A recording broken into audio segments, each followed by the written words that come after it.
حضرت ابو ذر رضی اللہ تعالیٰ عنہ نے حضور علیہ الصلوۃ والسلام سے کچھ سوال پوچھے تھے، ان میں سے ہم 23 تک سن چکے ہیں، باقی 5 رہتے ہیں۔ آج انشاءاللہ مختصر سے وہ 5 بھی آپ کی بارگاہ میں عرض کرتا ہوں۔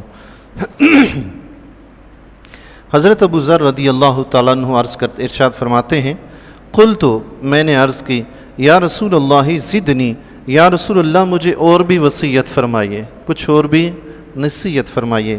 قال، حضور علیہ الصلوۃ والسلام نے ارشاد فرمایا، حب المساکین وجالسہم، غریبوں، فقیروں، مسکینوں سے محبت کرو اور انہی کے پاس اٹھا بیٹھا کرو۔ سبحان اللہ۔ غریبوں سے محبت کرو، فقیروں، مسکینوں سے، چونکہ اللہ تعالیٰ بھی فقراء سے محبت فرماتا ہے۔ ہاں جی، ان غریبوں سے محبت کرو۔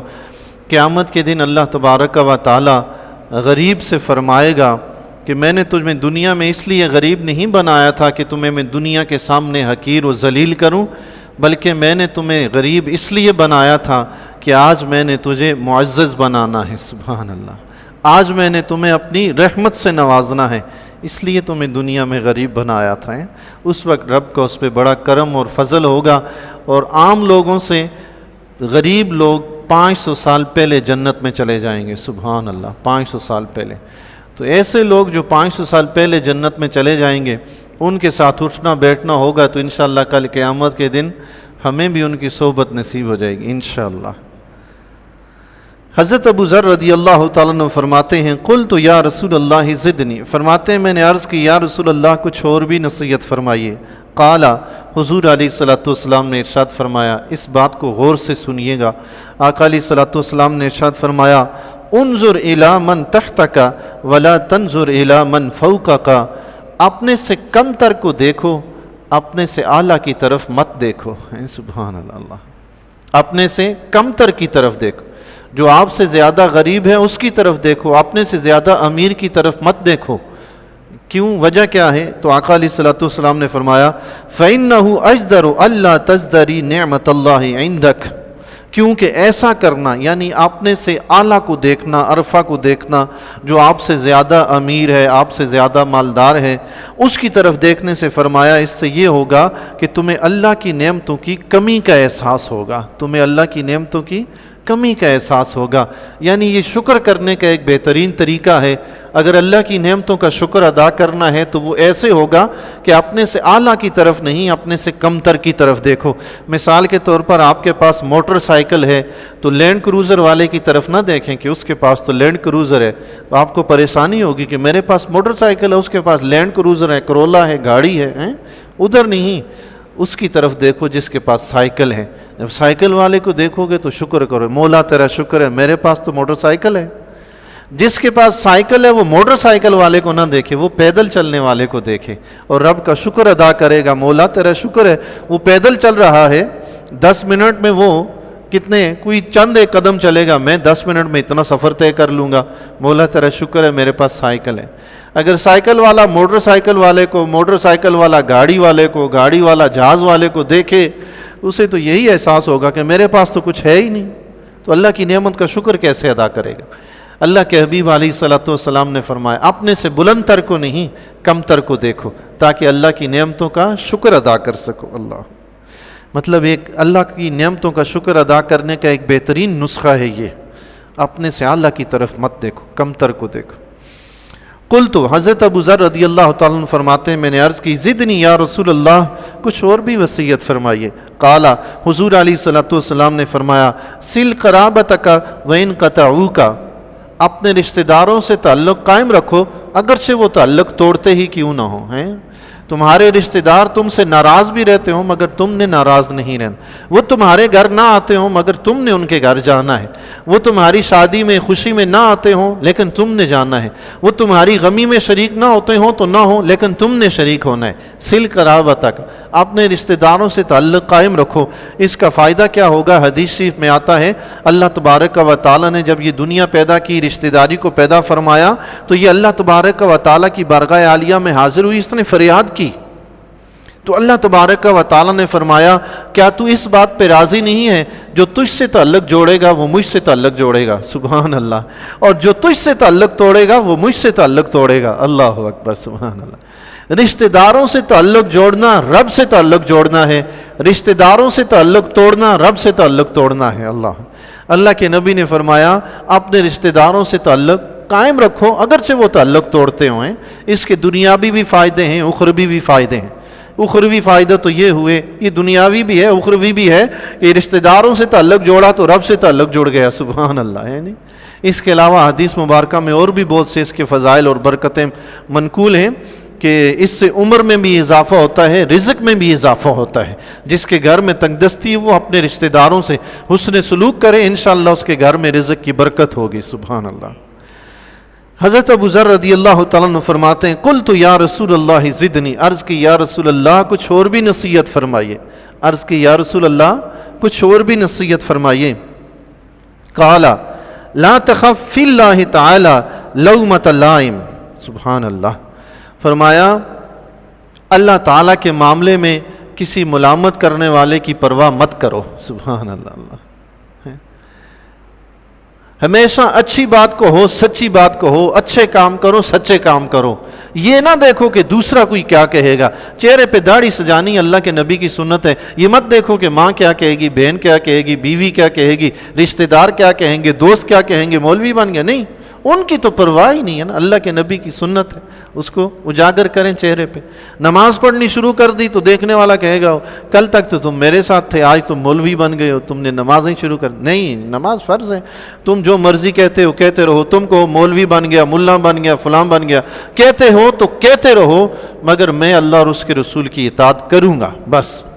اللہ کے نبی نے فرمایا کسی ملامت کرنے والے کی ملامت کی پرواہ نہ کرو، لوگ تمہیں زندہ باد کہیں یا مردہ باد کہیں اس کی پرواہ مت کرو، یہ سوچو کہ اللہ اور اس کا رسول کیا کہیں گے، یہ سوچو کہ اللہ اور اس کے رسول کے سامنے میں کیا جواب دوں گا، اللہ اور اس کے رسول کا حکم کیا ہے، بس اس کے مطابق زندگی بسر کرو، باقی کسی کی پرواہ نہ کرو، کوئی کچھ کہتا ہے تو کہتا رہے، تم اپنے کام سے کام رکھو، ہیں جی، اللہ اکبر۔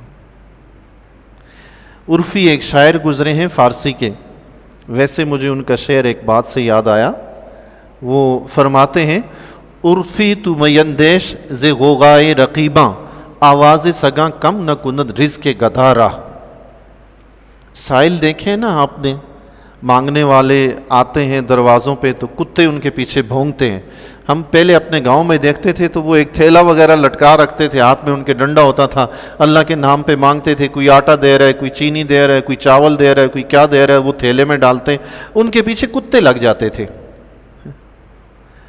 عرفی فرماتے ہیں عرفی تو میندیش ز غوغائے رقیباں، آواز سگاں کم نہ کند رزق گدھارا۔ یہ کتوں کا بھونکنا سائل کے رزق میں کمی نہیں کرتا، اے عرفی اس لیے تو دشمنوں کے شور شرابے سے ان کی شرارتوں سے پریشان نہ ہو، جی جس طرح کتوں کا بھونکنا سائل کے رزق میں کمی نہیں کرتا، اس طرح دشمنوں کی شرارتیں تیری عزت میں کمی نہیں کریں گی۔ ملامت کرنے والا ملامت کرتا رہے، ہمیں اس کی پرواہ نہیں ہے، ہمیں عزت ہمارے رب نے دینی ہے، ہاں صبح ہمیں اس کی کیا پرواہ ہے، وہ جو چاہے کرتا ہے کرتا رہے، ہیں جی عزت رب دیتا ہے تو ہم نے کام بھی وہ کرنا ہے جو رب چاہتا ہے، سبحان اللہ۔ جب کام وہ کریں گے جو رب چاہتا ہے تو پھر انشاءاللہ عزت بھی ملے گی، دنیا میں نہ ملے بھائی نہیں ملتی، دنیا والے نہیں دیتے نہ دیں، اللہ تو دے گا نا قیامت کے دن، آخرت میں تو ملے گی نا عزت۔ آج دنیا میں کیسے ہی ایسے پھٹے پرانے لباس والے ہیں، دنیا والے انہیں سلام تک کرنا گوارا نہیں کرتے، لیکن رب جانتا ہے رب کے ہاں ان کی کتنی قدر و منزلت ہے۔ حضرت بلال حبشی رضی اللہ تعالیٰ عنہ قریش سے مکہ، سرداران مکہ انہیں لفٹ ہی نہیں کرواتے تھے، لیکن اللہ اور اس کے رسول کے ہاں ان کی وہ قیمت تھی کہ دنیا ادا نہ کر پائے، ہیں جی دنیا کی کیا پرواہ کرنی۔ اللہ کے حبیب نے فرمایا اللہ کے معاملے میں کسی ملامت کرنے والے کی پرواہ نہ کرو، وہ کرتا ہے تو کرتا رہے، تم اپنے رب کی اطاعت کیے جاؤ، اس کا حکم مانے جاؤ، سبحان اللہ۔ قلت یا رسول اللہ زدنی، عرض کی یا رسول اللہ کچھ اور بھی ارشاد فرمائیے، کچھ اور بھی نصیحت کیجئے مجھے۔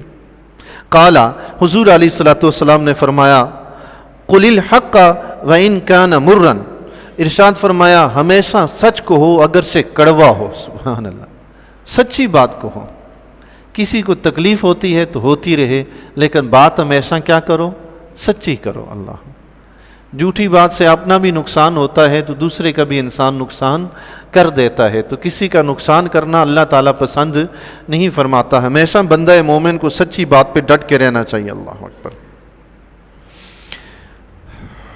عرض کی آخری سوال ہے، حضرت ابو ذر رضی اللہ تعالیٰ عنہ کا آخری سوال ہے، سبحان اللہ۔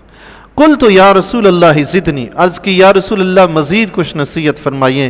آقا علیہ الصلوۃ والسلام نے فرمایا یردک عن الناس ما تعرف من نفسک، جو خامی تم اپنے اندر پاتے ہو اس خامی میں تم دوسروں سے بھی صرف نظر کرو۔ ہاں، ایک خامی تمہارے اپنے اندر بھی ہے، دوسرے کے اندر بھی ہے، اس کی خامی کو تم اچھالے جا رہے ہو، تمہیں اپنی خبر نہیں، ایسا مت کرو۔ جو خامی تمہارے اپنے اندر ہے نا، دوسرے میں بھی ہو تو اس کی مت اچھالو، اپنی فکر کرو بھائی، دوسرے کی خامی کیوں اچھالتے؟ اپنے آپ کو سدھارنا نہیں، دوسرے کو بندہ سدھارتا رہے تو کیا فائدہ۔ اللہ وَلَا تَجِدُ عَلَيْهِمْ فِي مَا تَعْتِي، اللہ، اور جو کام تم خود کرتے ہو اس پر کسی دوسرے پر غصہ نہ کرو۔ جی، جو کام تم خود کر لیتے ہو وہی دوسرا کوئی کرے تو تم اس پہ غصہ کرنا شروع کر دیتے ہو اور اپنی فکر نہیں ہوتی۔ اللہ اکبر۔ وَكَفَى بِهِ عَيْبًا أَن تَعْرِفُ مِنَ النَّاسِ مَا تَجْهَلُ مِن نَفْسِكَ، فرمایا تمہاری طرف سے لوگوں کی غیبت کے لیے اتنا ہی کافی ہے کہ جو بات تم اپنے لیے ناپسند کرتے ہو وہ دوسروں کے لیے کہنا شروع کر دو۔ ہیں تم چاہتے ہو کہ میری، اپنے لیے چاہتے ہو کہ اس بات پہ پردہ پڑا رہے، کسی کو نہ پتہ چلے، لیکن وہی بات دوسرے میں نظر آئے تو تم اچھالتے پھرتے ہو۔ اللہ فرمایا یہ غیبت ہونا یہی کافی ہے غیبت کے لیے۔ اللہ او تجد علیہم فیما تاتی، یا تم ایسی بات پر ان پہ غصہ کرو جو تم خود بھی کرتے ہو، ایسا نہ کرو۔ سبحان اللہ۔ پتہ کیا مطلب کیا ہے؟ یعنی لوگوں سے زیادہ اپنی فکر کرو۔ بقول علامہ اقبال، میرا نہیں بنتا نہ بن اپنا تو بن، ہے اپنے ہی من میں ڈوب کے پاجا سراغی زندگی، میرا نہیں بنتا نہ بن اپنا تو بن، پہلے بندہ اپنا تو بنے بعد میں دوسروں کا بنے۔ اللہ۔ پھر حضرت ابو ذر رضی اللہ تعالیٰ عنہ فرماتے ہیں ثم ضرب بیدہ علی صدری، پھر حضور علیہ الصلوۃ والسلام نے، حضرت ابو ذر رضی اللہ تعالیٰ عنہ فرماتے ہیں حضور علیہ الصلوۃ والسلام نے میرے سینے پہ ہاتھ مارا۔ پاس بیٹھے دوست احباب ہوتے ہیں نا، یوں کر کے ہاتھ مارتے ہیں۔ سبحان اللہ۔ آقا علیہ الصلوۃ والسلام نے ہاتھ مارا کس کے سینے پہ؟ حضرت ابو ذر غفاری رضی اللہ تعالیٰ عنہ کے سینے۔ کتنے خوش نصیب ہیں نہیں، سبحان اللہ۔ ہم تو دید کو بھی ترس گئے، انہوں نے حضور سے ملاقاتیں بھی کی، پاس بیٹھے بھی، باتیں بھی سنی ہیں جی، سبحان اللہ۔ ہم تو خواب میں بھی دیکھنے کو ترس گئے ہیں جی۔ اللہ فرماتے ہیں حضور علیہ الصلوۃ والسلام نے میرے سینے پہ ہاتھ مارا، فقال یا ابا ذر لا عقل قد تدبیر، فرمایا اے ابو ذر، کفایت شہری سے بڑھ کر کوئی دانشمندی نہیں ہے۔ اللہ، کفایت شہری سے بڑھ کر کوئی دانشمندی نہیں ہے۔ ولا ورع الکف، اور گناہوں سے رکنے سے بڑھ کر کوئی تقوی پرہیزگاری نہیں ہے۔ اللہ اکبر۔ بندہ گناہوں سے نہیں رکتا، نمازیں پڑھے جا رہا ہے، حج کیے جا رہے، روزے رکھے جا رہے، تلاوت جاری ہے، وہ نیکیاں جاری ہیں، صدقہ و خیرات جاری ہے، ملنساری ہے، ہر قسم کی نیکی ہو رہی ہے، مگر گناہ نہیں چھوڑتا۔ کیسی نیکی، کیسی پرہیزگاری، کیسا تقوی۔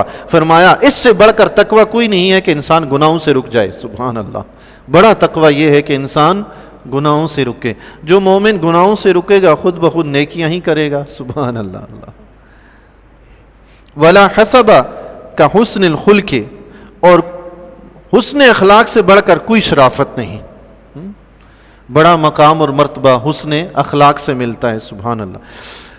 اللہ تبارک و تعالیٰ سے دعا ہے جو کچھ پڑھا سنا اس حدیث مبارکہ میں کمی بیشی ہوئی اپنے پیارے حبیب علیہ الصلوۃ والسلام کے وسیلہ جلیلہ کے طفیل اللہ تعالیٰ ہم سب کو معاف فرمائے اور باقی اعمال پہ عمل کرنے کی توفیق عطا فرمائے۔ سبحان اللہ۔